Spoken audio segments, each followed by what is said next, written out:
안녕하세요. 쥐뉴스입니다. 쇼츠로만 다루기엔 후보자의 상세한 내용을 다루기가 어려워 준비했습니다. 개인적인 이슈로 인해 발생할 수 있는 잡음에 대한 내용은 배제하고 이력과 역량에 집중한 정보로 담았습니다. 오늘 발표된 6개 부처 장관 후보자들의 명단이 공개됐습니다.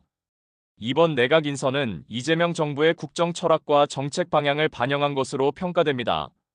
지금부터 각 후보자의 이력과 주요 평가, 그리고 향후 역할까지 차례대로 살펴보겠습니다. 먼저 경제부총리 겸 기획재정부 장관 후보자입니다.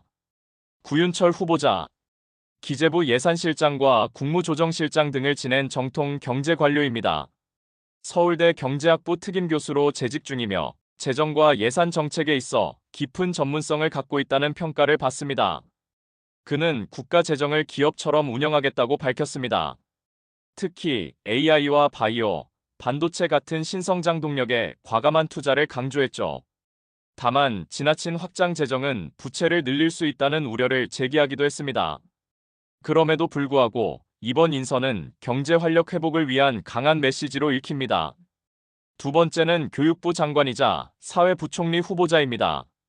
이진숙 후보자, 충남대학교 첫 여성 총장을 역임하며 여성 리더십의 상징적 인물로 평가받아왔습니다. 지방대 균형 발전과 과학기술 인재 양성에 방점을 두고 있으며 대통령 과학기술자문위원도 지낸 바 있습니다. 하지만 대학법이나 논의에 대해서는 논란이 예상되며 고등교육 개혁 경험이 다소 부족하다는 시각도 존재합니다. 정부는 미래인재 양성과 지역 균형 발전 과제를 동시에 풀 적임자로 보고 있습니다. 세 번째는 법무부 장관 후보자입니다. 정성호 후보자, 더불어민주당 5선 의원이자 법사위원장을 지냈습니다. 사법개혁 특위 활동을 통해 검찰개혁을 주도해온 인물입니다. 대통령과는 사법연수원 동기로 정치적 신뢰관계도 두텁습니다. 이번 인선은 검찰개혁을 제도화하려는 강한 의지를 보여준 것으로 해석됩니다. 하지만 정치적 편향성에 대한 비판과 법무행정 경험 부족은 향후 검증 포인트가 될 것입니다. 네 번째는 행정안전부 장관 후보자입니다. 윤호중 후보자, 민주당 5선 중진으로 당 사무총장과 원내대표를 역임했습니다. 이재명 캠프 선대본부장으로 활동한 바도 있어 핵심 측근으로 분류됩니다. 그는 지방자치 강화와 중앙- 지방 소통 시스템 개선에 의지를 보이고 있습니다. 특히 재난관리와 대민행정의 개선이 주요 과제로 떠오르고 있습니다.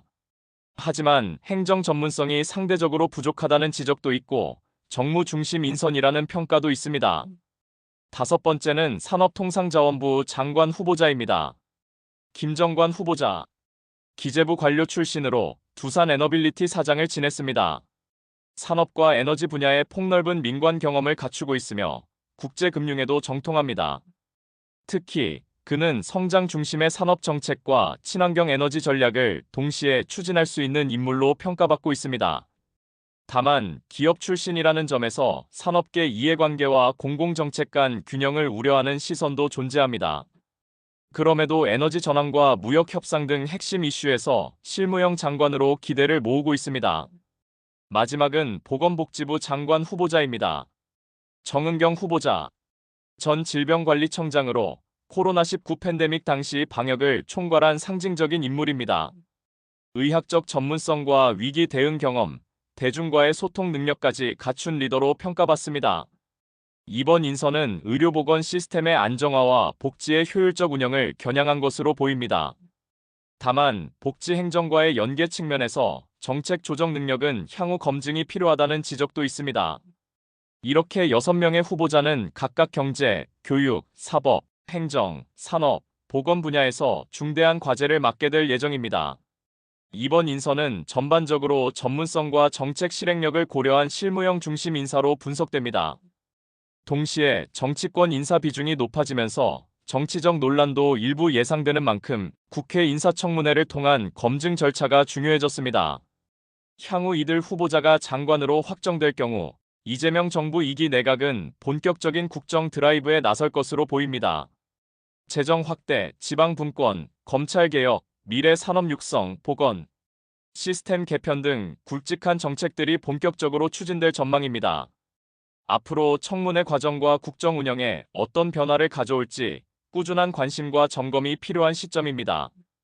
이상으로 오늘 발표된 장관 후보자 6인에 대한 정리였습니다.